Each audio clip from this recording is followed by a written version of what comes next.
നമസ്കാരം. വീണ്ടും മണിപ്പിച്ച് മലയാളം യൂട്യൂബ് ചാനലിൽ നിങ്ങളൊക്കെ കാണുന്നതിൽ എനിക്ക് വളരെ സന്തോഷം. ഇന്നും ഞാൻ ദുബായിലിരിക്കുന്ന കാരണം ദുബായിലിരുന്നാണ് നിങ്ങളടുത്ത് സംസാരിക്കുന്നു. മാർക്കറ്റ് ഇപ്പോൾ ഫ്ലാറ്റ് ആയിരിക്കുന്നു. മോർണിംഗ് പക്ഷേ നെഗറ്റീവിൽ പോയി. അത് 100 പോയിന്റ് നെഗറ്റീവിൽ പോയായിരുന്നു. 25,731 വരയ്ക്കും പോയി. അതിനുശേഷം തിരികെ ബൗൺസ് ആയിട്ടുണ്ട്. മാർക്കറ്റ് ഈ ലെവലിൽ തന്നെ ഇരിക്കും. ഇങ്ങനെ തന്നെ ഇരിക്കും. ഇല്ലെങ്കിൽ കുറച്ച് താഴെ പോവും. പോസിറ്റീവ് ന്യൂസ് ഒന്നും മാർക്കറ്റിലില്ല. മാർക്കറ്റ് വന്നിട്ട് ഹൈലി ഓവർ വാല്യൂഡ് എന്ന സ്റ്റേറ്റിൽ തന്നെ ഇരിക്കുന്നു. പി ഇ റേഷ്യോ നോക്കി നിങ്ങൾ തെറ്റിദ്ധരിക്കരുത്. 20, 22 എന്ന് നോക്കി നിങ്ങൾ തെറ്റിദ്ധരിക്കരുത്. ഒരു ഹാൻഡ്ഫുൾ ഓഫ് കമ്പനി വന്നിട്ട് നിഫ്റ്റിയുടെ ഏർണിങ്സിനെ താഴെ ഇറക്കിയിരിക്കുന്നു. State Bank of India, Coal India, power grid പോലത്തെ കുറേ പബ്ലിക് സെക്ടർ കമ്പനീസ് ഇരിക്കുന്നു. ഈ പബ്ലിക് സെക്ടർ കമ്പനിയെ തള്ളി വെച്ചുകൊണ്ട് എന്തെന്ന് വെച്ചാൽ ഇതൊക്കെ വലിയ പോർട്ട്ഫോളിയോയിൽ ഇരിക്കത്തില്ല. അതിനെ പുറത്ത് വെച്ചിട്ട് മെയിൻ കൺട്രി കമ്പനീസ് ഒക്കെ നോക്കിയെങ്കിൽ 50 to 60 ടൈംസ് ഏർണിങ്സ് ഇരിക്കും. സോ ഇന്ത്യ വന്നിട്ട് ഹൈലി ഓവർ വാല്യൂഡ് ഒരു പൊസിഷനിലാണ് ഇരിക്കുന്നു. സ്മാൾ ക്യാപ്പ്, മിഡ് ക്യാപ്പ് എല്ലാം. കാരണം ഈ സിസ്റ്റമാറ്റിക് ഇൻവെസ്റ്റ്മെന്റ് പ്ലാനിന് ഒരു വലിയ മാനേജർ എന്ത് പറയണമെന്നാൽ ഇതിന് ഒരു സിസ്റ്റമാറ്റിക് വെൽത്ത് ട്രാൻസ്ഫർ പ്ലാൻ എന്നാണ് പറയുന്നു. അതായത് നിങ്ങൾ ഒരു സാധാരണ ഓർഡിനറി മ്യൂച്വൽ ഫണ്ടിൽ അറിയാതെ കാശിനെ ഇട്ടെങ്കിൽ ഉള്ള കാശ് വലിയ പണക്കാര പ്രൊമോട്ടേഴ്സിന് ട്രാൻസ്ഫർ ആവും. ഈ ചാനലിൽ ഞാൻ ഒരുപാട് വട്ടം പറഞ്ഞിട്ടുണ്ട്. പ്രൊമോട്ടേഴ്സ് വിൽക്കുന്നു എന്ന്. മ്യൂച്വൽ ഫണ്ടിനെ കുറിച്ച് ഞാൻ ഒരുപാട് വട്ടം വാർണിംഗ് കൊടുത്തിട്ടുണ്ട്. എക്സ്പേർട്സ് പിക്ക് ചെയ്ത് കറക്റ്റായി കൊടുക്കുന്ന മ്യൂച്വൽ ഫണ്ട് അല്ലാതെ നിങ്ങൾ ഏതെങ്കിലും ഒരു സ്മാൾ ക്യാപ്പ്, മിഡ് ക്യാപ്പ് എന്ന ഫണ്ടിൽ ഇടുവാണെങ്കിൽ കാശ് വലിയ മുതലാളിമാർക്ക് ട്രാൻസ്ഫർ ആകുന്നു എന്നത് നിങ്ങൾ മനസ്സിലാക്കണം എന്നാണ് അവരൊക്കെ പറയുന്നത്. അവരൊരു 10,000 കോടിക്ക് മുകളിൽ മാനേജ് ചെയ്യുന്നു. ആ ലിങ്കിന്, അതായത് ഒരു ഫണ്ട് മാനേജർ പറഞ്ഞതാണ്, ആ ലിങ്കിന് ഞാൻ ഇവിടെ താഴെ ഇടാൻ പറയുന്നു, നിങ്ങൾ തന്നെ നോക്കിക്കും. സോ ദാറ്റ് ഞാൻ പറയുന്നു എന്ന് പറയേണ്ട. TV18, അതായത് A1 ചാനലിൽ ധൈര്യമായിട്ട് ഇതിനെ പറയുന്നു. ആ ചാനൽ ലിങ്ക് താഴെ ഇരിക്കുന്നു. ഇതിനെ നോക്കിക്കൊണ്ട് നിങ്ങൾ ഡിസൈഡ് ചെയ്യാം മ്യൂച്വൽ ഫണ്ട്സ് എടുക്കാമോ വേണ്ടിയോ എന്ന്. ഈ ചാനലിൽ നിങ്ങളെടുത്ത് ഈ കാര്യം 2 വർഷമായിട്ട് ഞാൻ പറഞ്ഞുകൊണ്ടിരിക്കുന്നു. അപ്പോൾ ധൈര്യമായിട്ട് ഞാൻ പറഞ്ഞതിന് ഒരു വലിയ ഫണ്ട് മാനേജർ പറയുന്നു, നിങ്ങൾ ഇതിൽ സൂക്ഷിച്ചിരിക്കണം, നോക്കിക്കോ. അത് വന്നിട്ട് സോക്കോൾ മ്യൂച്വൽ ഫണ്ട് വെൽത്ത് മാനേജർ സമ്മിറ്റിൽ ഞാൻ ധൈര്യമായിട്ട് പറഞ്ഞിരിക്കുന്നു. ഇതിനെ കേട്ട് നിങ്ങൾ മനസ്സിലാക്കണം മാർക്കറ്റിൻ്റെ പൊസിഷൻ ഇങ്ങനെയാണ് ഇരിക്കുന്നു എന്ന്. ഗോൾഡ് ഇന്നും ഒരു 40 രൂപ 50 രൂപ കയറി 2,450 അടുത്ത് പോയിരിക്കുന്നു. വെള്ളിയും ഏറിയിരിക്കുന്നു. വെള്ളിയെ കുറിച്ചുള്ള പറയുന്ന കാര്യങ്ങൾ ഞാൻ തിരികെ പറയുമ്പോൾ നിങ്ങൾക്ക് ബോറടിക്കുമെന്ന കാരണത്താൽ ഇപ്പോൾ പറയുന്നില്ല. അപ്പോൾ വെള്ളിയും ഗോൾഡും ഒരേ ഡയറക്ഷനിൽ മുകളിൽ പോയിക്കൊണ്ടേയിരിക്കുന്നു. അമേരിക്കയിൽ അൺഎംപ്ലോയ്മെൻറ്റ് നിയർലി 4.6% കയറിയിരിക്കുന്നു. ഈ അൺഎംപ്ലോയ്മെൻറ്റ് കയറിയിരിക്കുന്നത് എല്ലാവരും പറയുന്ന കാരണം ഇന്നും റേറ്റ് കട്ട് വരും എന്ന ഹോപ്പിൽ ഗോൾഡും സിൽവറും റാലി ആയിക്കൊണ്ടിരിക്കുന്നു. ചില ആൾക്കാർ എന്ത് പറയണമെന്ന് വെച്ചാൽ, so call Indian experts, gold വന്നിട്ട് 1.9 lakhs വരയ്ക്കും 10 ഗ്രാം പോകും. അങ്ങനെന്ന് പറഞ്ഞാൽ എന്തെന്ന് വെച്ചാൽ 19,000 രൂപ വരെ 1 ഗ്രാം വരയ്ക്കും പോകും. അതായത് 1 ഗ്രാമിന് 19,000 രൂപ എന്ന സ്ഥിതിക്ക് വരും. ഞാൻ എന്ത് പറഞ്ഞെന്ന് വെച്ചാൽ 10 നിന്ന് 20 പോവാൻ 3 - 10 വരാൻ എത്ര ദിവസമായോ അതിനെക്കാട്ടിലും കുറഞ്ഞ സമയത്തിൽ 10 - 20 പോകും എന്ന് പറഞ്ഞു. ഇത് കാരണം നിങ്ങൾ സ്വർണത്തെക്കുറിച്ച് വിഷമിക്കേണ്ട. സ്വർണത്തിന് നിങ്ങൾ വാങ്ങിക്കൊണ്ടേയിരിക്കാം. ഞാൻ പറഞ്ഞില്ല, ഒരു എക്സ്പേർട്ട് പറഞ്ഞതാണ്. പെട്ടെന്ന് 19,000 വരാൻ ചാൻസ് ഉണ്ട്. ഇതിന് 2 റീസൺ ഇരിക്കുന്നു. ഒന്ന് വന്നിട്ട് നമ്മളെ ലീഡർ വന്നിട്ട് സെഞ്ചുറി നോക്കി പോയിക്കൊണ്ടിരിക്കുന്നു. ഇത് രൂപ എന്ന് പറയുന്ന ലീഡർ സെഞ്ചുറി നോക്കി പോകുന്നു. RBI ഡോളർ വിറ്റുകൊണ്ടേ ഇരിക്കുന്നു. ഇന്നൊരു സൈഡിൽ ഗോൾഡും കയറും. ഇതെന്ന് പറഞ്ഞാൽ ബൂട്ടിൻ ട്രംപിൻ്റെ അടുത്ത് എന്ത് പറഞ്ഞിരിക്കുന്നു എന്നാൽ, ഞാൻ ഇതുപോലത്തെ പീസ് അഗ്രിമെൻ്റ് ഒന്നും സൈൻ ചെയ്യത്തില്ല എന്ന് പറഞ്ഞിട്ടുണ്ട്. ഉടനെ ട്രംപ് ആഗ്വദർ എന്താണ് പറഞ്ഞിരിക്കുന്നു, മറുപടി കൊടുത്തിരിക്കുന്നു എന്നാൽ ഡൊമാൻഡിൽ നിന്നും സാങ്ഷൻ വരും എന്ന് പറഞ്ഞിട്ടുണ്ട്. അതുപോലെ തന്നെ WTOയിൽ മോസ്റ്റ് ഫേവേർഡ് നേഷൻ എന്ന് പറയുന്ന ഒരു സ്റ്റേറ്റസ് ഉണ്ടായിരുന്നു. അങ്ങനെയെന്ന് വെച്ചാൽ നിങ്ങൾ സെപ്പറേറ്റ് ആയിട്ട് ഡീലിടാം. അമേരിക്ക എന്ത് പറയുന്നു വെച്ചാൽ ഈ MFN സ്റ്റേറ്റസ് ഒക്കെ വേണ്ട, വെളിയിൽ എന്നാണ് പറയുന്നു. നമ്മളതിനെ പോസ്റ്റ് ചെയ്യുന്നു. അപ്പോൾ അതും ഈഗോ പോയിൻ്റായിട്ട് ഇപ്പോൾ തീരാൻ പോകുന്ന എന്ന് അറിയാൻ പറ്റുന്നില്ല. അപ്പോൾ മാർക്കറ്റ് ഇന്ന് US അഗ്രിമെൻറ്റ് സൈൻ ആവും, ഇല്ല നാളെ സൈൻ ആവും എന്ന ഒരു പേച്ച് ഇപ്പോൾ കുറഞ്ഞിട്ടുണ്ട്. ഇത് തന്നെ ഇന്ത്യയുടെ ഇൻ്റർനാഷണലിൽ എന്ത് നടക്കുന്നു എന്നുള്ള ന്യൂസ്. ഇപ്പോൾ മറ്റു ന്യൂസിനെ കുറിച്ച് നോക്കാം. TCSൻ്റെ കീർത്തിവാസൻ എന്ത് പറയുന്നു? $1 ബില്യൺ ഡീൽ സൈൻ ചെയ്തിരിക്കുന്നു.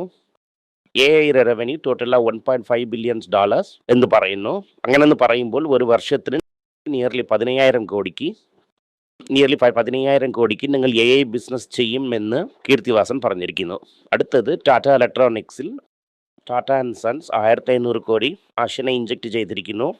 ആപ്പിൾ ബിസിനസ്സും സെമി കണ്ടക്ടർ ബിസിനസ് ഗ്രോത്തിന് വേണ്ടിയിട്ട് ഇന്നൊരു 1500 കോടി രൂപ അകത്തിട്ടിരിക്കുന്നു. രണ്ടും ടാറ്റ കമ്പനിയിലുള്ള ഒരു വലിയ ന്യൂസാണ്.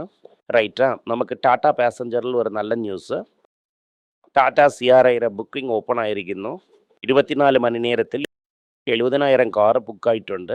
എല്ലാ 70,000 കാറും മാറുമോ എന്ന് ചോദിച്ചാൽ മാറൂല. ബട്ട് ചിലതൊക്കെ ഇതിൽ ക്യാൻസൽ ആവും. തീർച്ചയായിട്ടും ഒരു മാസത്തിന് 10,000 വണ്ടി വിൽക്കും. 10 നിന്ന് 15,000 വണ്ടിയുടെ അകത്ത് വിൽക്കും. ഇത് നമുക്ക് ക്ലിയർ ആയിട്ട് മനസ്സിലാവുന്നു. എന്നിട്ട് ടാറ്റാസിന് സെക്കൻഡ് പൊസിഷനിൽ കൺസോളിഡേറ്റ് ചെയ്യാൻ വിടും.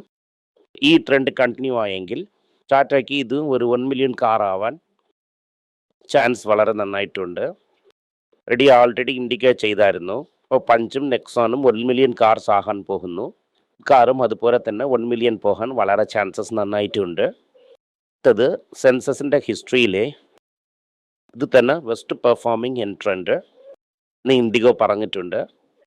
ഇൻഡിഗോയുടെ അഫീഷ്യൽസിനെയും DTCൻ്റെ അഫീഷ്യൽസിനെയും പാർലമെൻ്ററി കമ്മിറ്റിക്ക് മുമ്പേ വിളിച്ച് എന്തുകൊണ്ടാണ് നിങ്ങൾ ശരിയായിട്ട് പ്ലാൻ ചെയ്തില്ല എന്ന് ചോദിച്ച് അവരുടെ അടുത്ത് ഉത്തരം വാങ്ങാൻ സമൻ ചെയ്തിരിക്കുന്നു. ഈ ന്യൂസ് കാരണം ഇൻഡിഗോ വിളുന്നുകൊണ്ടേ ഇരിക്കുന്നു. ഇൻഡിഗോ വിളാൻ 2 കാരണം. ഒന്ന് വന്നിട്ട് രൂപയുടെ മതിപ്പ് ഇറങ്ങുന്നു. ഒவ்வொரு പ്രാവശ്യം ഒவ்வொரு രൂപ വിളുന്ന സമയം 1000 കോടി ലോസ് അവർക്ക് ഇൻക്രീസ് ആവും. ഇപ്പോൾ പോയ ഒരു വർഷത്തിൽ 14 91 വന്നിരിക്കുന്നു. അല്ലെങ്കിൽ 900 6,300 ക്രോർസ് വരും. അതായത് 6,300 ലോസ് അവർക്ക് കൂടുതൽ കയറിയിട്ടുണ്ട്. അത് കാരണം ഞാൻ പറഞ്ഞതുപോലെ റിലീസ് റെൻ്റലും ശരി ഫ്യൂവലും ശരി ഇത് കാസ്റ്റ് അവരെ കിടപ്പിലാക്കും. കാരണം തന്നെ അവർക്ക് അവിടെ വർക്ക് പ്രോബ്ലം. അതായത് RRD എന്ന് റൂറൽ ബാങ്ക്സ് ഒക്കെ ഇരിക്കുന്നു. ഇപ്പോൾ അമ്മയാർ എന്ത് പറയുന്നു എന്നാൽ നിങ്ങൾ വേണമെങ്കിൽ IPOന് പൊയ്ക്കോ, ഞങ്ങൾ വാങ്ങാൻ തയ്യാറായിട്ടുണ്ട്. IPO ഇട്ട് കുറച്ച് കാശ് റൈസ് ചെയ്യുന്ന ഒന്ന് RRB ബാങ്കിന് വന്നിട്ട് IPO റെഡി, എപ്പോൾ വേണമെങ്കിലും ഞാൻ പറയും നിങ്ങൾ IPO പോയി ജനങ്ങളുടെ തലയിൽ തൊപ്പിയിടാം എന്ന് പറഞ്ഞിരിക്കുന്നു. ഈ ഐഡിയയിൽ തന്നെ ഈ ബാങ്കിൻ്റെ 3 IPO വരാൻ പോകുന്നു.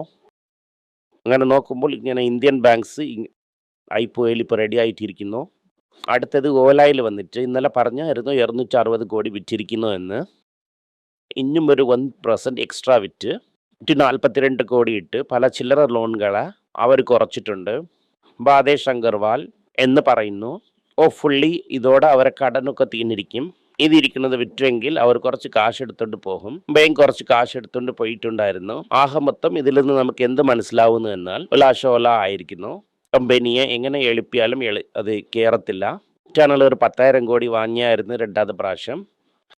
IPO പോയതിൻ്റെ ശേഷം സ്വിഗ്ഗി ഒരു 10,000 കോടി വാങ്ങിയിരിക്കുന്നു. ഈ എക്സ്റ്റേണൽ കമ്പനി തന്നെ ബ്ലിങ്കിറ്റ്, സ്വിഗ്ഗി വന്നിട്ട് ഇൻസ്റ്റാമാർട്ട്, സെപ്റ്റോ എന്ത് പറയുന്നു വെച്ചാൽ ഞങ്ങൾക്ക് പ്രൈവറ്റ് ഇക്വിറ്റിയിൽ ഇരുന്ന് കാശ് ഒരുപാട് തരുന്നില്ല, ഞങ്ങൾ തന്നെ കാശിനെ ചിലവാക്കുന്നു, ഞങ്ങൾ തന്നെ IPOയിൽ വരാൻ പോകുന്നു എന്ന് പറയുന്നു.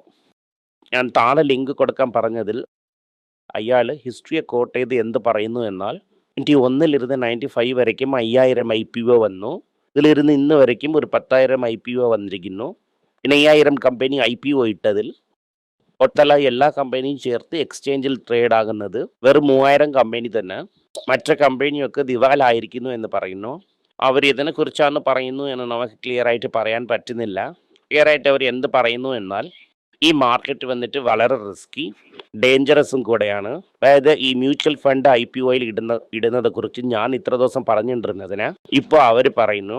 വേദാന്തൻ്റെ അഗർവാൾ എന്ത് പറയുന്നു എന്നാൽ മാർച്ച് 26 അകത്ത് ഫ്രീയായിട്ട് എല്ലാത്തിനെയും പിരിച്ച് ഞാൻ തനിത്തനി കമ്പനിയായിട്ട് ലിസ്റ്റ് ചെയ്യും എന്ന് പറയുന്നു. ഇത് വളരെ ഫാസ്റ്റായിട്ട് മൂവ് ആകുന്നു. ഇപ്പോൾ നമ്മൾ ഡിസംബറിലാണ് ഇരിക്കുന്നു. ഇപ്പോൾ ഒരു 100 ഡേയ്സിൻ്റെ അകത്ത് എല്ലാത്തിനെയും ഞാൻ സെപ്പറേറ്റ് ആയിട്ട് പിരിക്കും.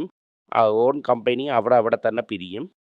ഇൻ്റർനാഷണൽ ന്യൂസിൻ്റെ സൈഡിൽ പോയി നോക്കിയാൽ അമേസോൺ എന്ത് ചെയ്യുന്നു എന്നാൽ ഇപ്പോൾ യൂറോപ്യൻ ഹെഡ് ക്വാർട്ടേഴ്സിൽ 370 പേരിനെ ടാറ്റ നാളിലിരുന്ന് ജോലിക്ക് വരണ്ടാമെന്ന് പറഞ്ഞിരിക്കുന്നപ്പോൾ പുതിയ സെബി ചീഫ് എന്ത് ചെയ്തിരിക്കുന്നു എന്നാൽ മ്യൂച്വൽ ഫണ്ട്സിന് ഈ മാനേജ്മെൻറ്റ് ഫീസിനെ കറക്റ്റായിട്ട് ദേ സ്ട്രേറ്റ് ഒന്ന് വയ്ക്കാം.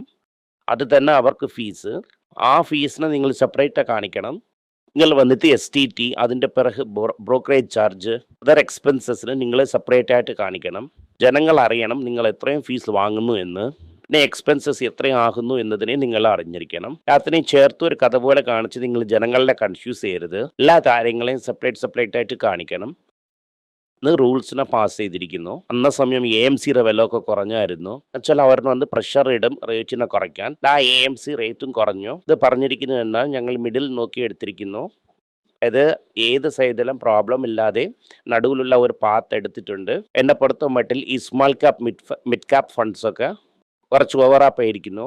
എത്രയും പെട്ടെന്ന് നിങ്ങൾ വിൽക്കുന്നു അത്രയ്ക്ക് നിങ്ങൾക്ക് നല്ലതാണ്. ഒരു വർഷമായിട്ട് എവിടെയും പോയില്ല. അടുത്ത ഒരു വർഷം എവിടെയും പോകത്തില്ല എന്ന് ഞാൻ വിചാരിക്കുന്നു. രൂപ 7% വിളിന്നിരിക്കുന്നു. ഇവൻ ഒരു 4% നിങ്ങളെ പോർട്ട്ഫോളിയോ വിളിന്നിരുന്നാൽ കൂടെ നിങ്ങൾക്ക് ടോട്ടൽ ലോസ് 11%. രൂപയോടെ മാത്രം നിങ്ങൾ മെഷർ ചെയ്യരുത്. Share in terms of dollar, euro and gold. തന്നെ നിങ്ങളെ കറക്റ്റ് പർച്ചേസിംഗ് പവർ അറിയാൻ പറ്റും. അതിൻ്റെ ശേഷം ബ്രിട്ടീഷ് പെട്രോകെം എന്ന് പറയുന്ന കമ്പനിയിലിരുന്ന് ആദ്യത്തെ പ്രാവശ്യം ഒരു ഓയിൽ കമ്പനിയിൽ ലേഡി CEO ഇട്ടിരിക്കുന്നു. ഇതിൻ്റെ ഗ്ലാസി നെയിം ഉടയ്ക്കാൻ പറ്റിരിക്കുന്നു. Oil and gas generally male dominated ഫീൽഡാണ്. ഇതിൽ ആദ്യത്തെ പ്രാവശ്യം ഒരു ലേഡീനെ ചീഫായിട്ട് ഇട്ടിരിക്കുന്നു. ഇത് കംപ്ലീറ്റ് ആയിട്ട് ഒരു സിറ്റുവേഷനെ മാറ്റുന്നു. ഇതൊക്കെയാണ് ഇന്നുള്ള മുഖ്യ വാർത്തകൾ. ഇനിയ മാർക്കറ്റ് കറക്റ്റ് ആകും. അപ്റ്റ് ആയെങ്കിൽ നിങ്ങൾക്ക് ആവശ്യമുള്ളതിന് പട്ടാസ് ടെസ്റ്റിൽ 1-2 എന്ന് കൺസിഡർ ചെയ്യാം. ITCയും തിരികെ കൺസിഡറേഷൻ റേഞ്ചിൽ തിരികെ വന്നിട്ടുണ്ടായിരുന്നു. വളരെ ക്ഷമയോടെ നിങ്ങൾ കൺസിഡർ ചെയ്യണം. നന്ദി, നമസ്കാരം.